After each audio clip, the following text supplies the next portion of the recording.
Tliet ijiem qabel il-Parlament Malti jieħu l-aħħar vot dwar il-bidla fil-liġi tal-IVF, l-attitudni tal-Oppożizzjoni baqgħet waħda ma tinftihemx.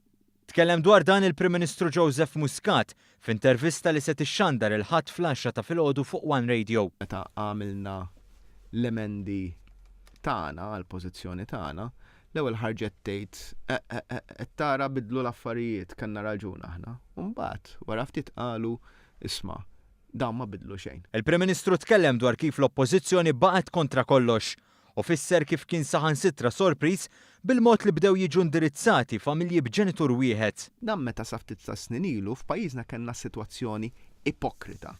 U nerġa' nenfasizza ipokrita. Fejn persuni tal-istess sess, tal-persuni f'koppji tal-istess sess, biex jaddottaw kienu jaħbu illi huma koppja u jaddottaw bħala single parents. Dak iż-żmien kienet tajba.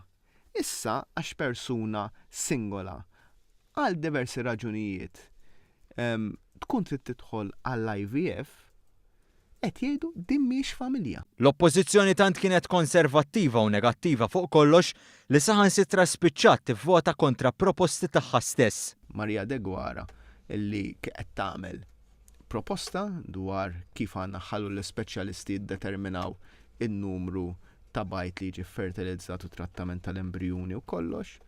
U fil-waqt li l-gvern ra li da' suġġeriment jagħmel sens, l-Oppożizzjoni stess votat kontrih da' suġġeriment. Joseph Muscat kritika wkoll l-attitudni li min se jmur jagħmel l-IVF qisu qed jagħmel xi proċess faċli. Mela dan kwistjoni li inti tmur tagħmel l-IVF għal pjaċir għax m'għandekx tagħmel tgħid ħana ħammur nagħmel l-IVF.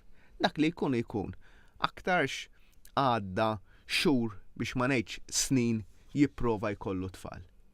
Wieħed jipprova bil-metodi kollha possibbli. Jkun hemm counselling. U mbagħad wieħed jibda f'din it-triq.